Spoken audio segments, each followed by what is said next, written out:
Hi, I'm Sherry Wilson, a member of the prayer team at Unity of Austin. I am reading from Teach Us to Pray by Charles and Coral Fillmore. I am reading Casting Out Fear from page 112 to 115. Casting Out Fear. All unfolding God love and protection. Free me from every thought of fear, and I am strong and well. My mind is filled and satisfied with thine all enfolding substance, and all things are added. It is the unanimous verdict of students of the mind that fear is a paralyzer of mental action. Also, that fear weakens both mind and body. This being so universally conceded, it certainly is not worthwhile to call attention to that enfeebling state of mind, but rather, on the other hand, to show how to keep from falling into its shadows and also how to overcome its habits. The majority of people will resent the statement that fear is a habit, but close observation proves to anyone that his fears are governed by repeated thoughts, words, and experiences. All fears rest upon thoughts, and if the thought foundation can be broken up, the fear will vanish. The mind imagines mountains of fears where no real cause for fear exists. We live in a world where fear is taught and essential to safety. To begin with, we are told from infancy to fear God, then to fear evil in all its forms. With our mind crammed with fear images working night and day, how can we expect anything but the multitude of disasters that follow?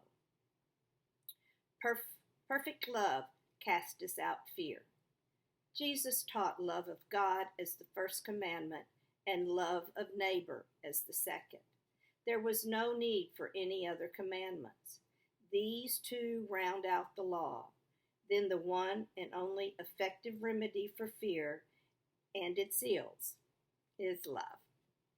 We have all been told again and again that we must love God and our fellow man in order to fulfill the law of our being. Doubtless, most of us have done this and have had the experience of very pronounced demonstrations of peace and protection in our life. Yet we do not have that consciousness of love which we feel we should have when we think of God. There must be a reason for this deficiency, and there is. We have thought of love to God in terms of something of immense size, something that we must encompass as a whole, when the fact is that love is a composite. It is made up of attributes, and it is made clear by Paul in 1 Corinthians. According to Paul, love is the name of a great variety of little commonplace activities of everyday life. Are you patient and kind? Love suffereth long and is kind. Envious? Love envieth not. Egotistical and proud? Love vantageth not itself, is not pulled off. Are you temperamental? Love doth not behave itself unseemingly. Are you grasping and selfish? Love seeketh not its own. Do you give away easily to your temper? Love is not provoked.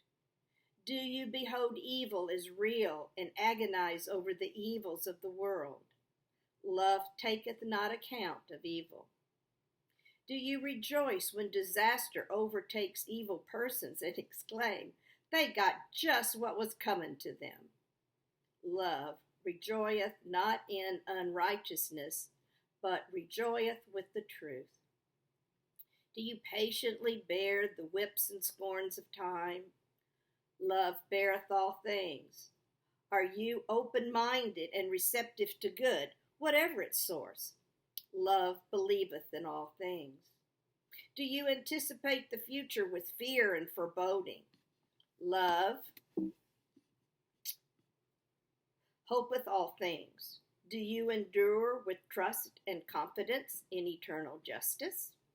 The oppressor's wrong, the proud man's contumely, the pangs of despised love, the law's delay, the insolence of office and the spurns, the patient merit of the unworthy takes.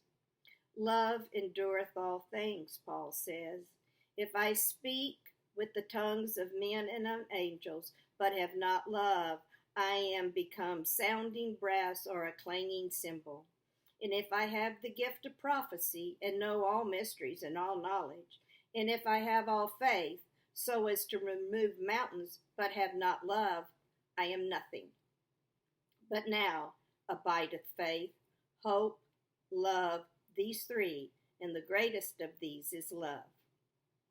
Nowhere in our literature do we find as clear an analysis of love as here in the 13th chapter of 1 Corinthians.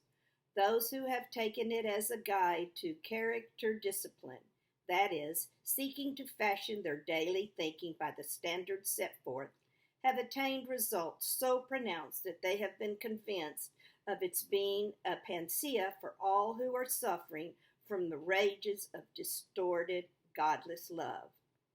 The one and only remedy for the cross currents of fear is the restoration of the peace and harmony of life by love and its combinations. Thank you.